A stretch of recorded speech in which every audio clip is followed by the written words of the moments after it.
নমস্কাৰ ছাত্ৰ ছাত্ৰীসকল আজিৰ এটা নতুন ভিডিঅ'লৈ তোমালোকক স্বাগতম জনাইছো। আজিৰ এই ভিডিঅ'ত আমি আলোচনা কৰিম ষষ্ঠ শ্ৰেণীৰ অসমীয়া পাঠ নং 1 হবাটোকৈ আপোন নামৰ পাঠটিৰ সকলো প্ৰশ্ন উত্তৰ। তোমালোকে ভিডিঅ'টো স্কিপ নকৰাকৈ শেষলৈ চাবা আৰু ভিডিঅ'টো এটা লাইক কৰি চেনেলটোত যদি নতুনকৈ আহিছা চেনেলটোক সাবস্ক্ৰাইব কৰি দিবা।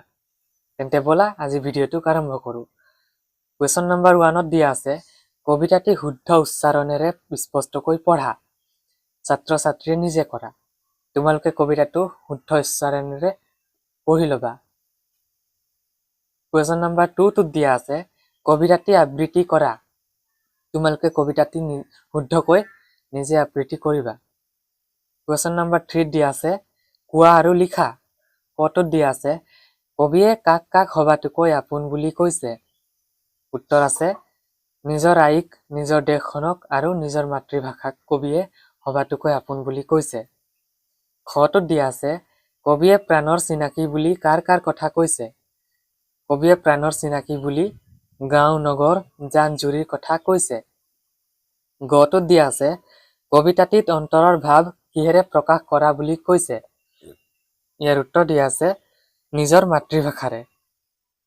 ঘটোত দিয়া আছে কবিয়ে জগতখন কাৰ কাৰ যোগেদি চিনি পাবলৈ আশা কৰিছে। উত্তৰ আছে নিজৰ আই, নিজৰ দেশখন আৰু নিজৰ মাতৃভাষাৰ যোগেদি চিনি পাবলৈ আশা কৰিছে। ইঙটোত দিয়া আছে সুবিশাল পৃথিৱীত কাৰ হতে কেনেকৈ খোজ দিবলৈ ইচ্ছা কৰিছে। উত্তৰ দিছে সকলোৰে হতে হাতে হাতে ধৰা ধৰিকৈ খোজ দিবলৈ ইচ্ছা কৰিছে। কুৱেশ্যন নম্বৰ 4ত দিয়া আছে কবিতাটিৰ মূল ভাৱ লিখা। উত্তৰ দিয়া আছে কবিতাটোত কবিয়ে আই, দেশ আৰু নিজৰ মাতৃভাষাক হবাটোকৈ আপোন বুলি কৈছে। ইয়াৰ কাৰণ আইৰ কাৰণে আমি জগতখন চিনি পালো আৰু আমি আমাৰ দেশখনক আপোন বুলি কোৱাৰ কাৰণ হৈছে উপজাত ঠাইখনৰ বাবে পৃথিৱীত আগুৱাই যাব পাৰিম। সেই ফালৰ পৰা দেশখন আমাৰ বাবে আপোন আৰু আমি আমাৰ মাতৃভাষাক হবাটোকৈ আপোন বুলি কোৱাৰ কাৰণ হৈছে আমি আমাৰ মাতৃভাষাৰে মনৰ ভাৱ প্ৰকাশ কৰিব পাৰো। সেই ফালৰ পৰা মাতৃভাষা আমাৰ বাবে হবাটোকৈ আপোন। কুৱেশ্যন নম্বৰ 5ত দিয়া আছে পাঠৰ পৰা অন্তধ্বনি শব্দবোৰ মিলাই লিখা। উত্তৰ আছে আই, চিনাই, চহকী, চিনাকি, সুৰীয়া, কুমলীয়া, জগত, লগত, সুখ, দুখ। কুৱেশ্যন নম্বৰ 7ত দিয়া আছে বাক্য ৰচনা কৰা।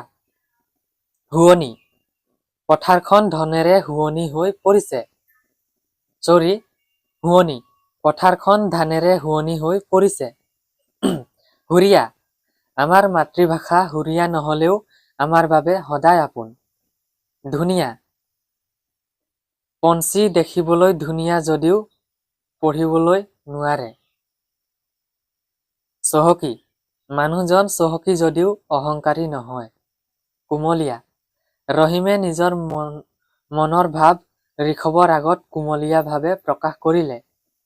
সুবিশাল, সুবিশাল পৃথিৱীত হাতে হাতে ধৰা ধৰিকৈ খোজ দিবলৈ কবিয়ে ইচ্ছা কৰিছে।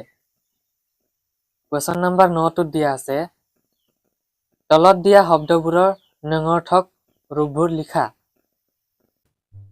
উত্তৰ আছে হব, নহব, ধুও, নুধুও, শুনো, নুশুনা, শুনা, নুশুনা, কৰো, নকৰো, খেলো, নেখেলো, যাম, নাযাম, দিম, নিদিম, লিখো, নিলিখো।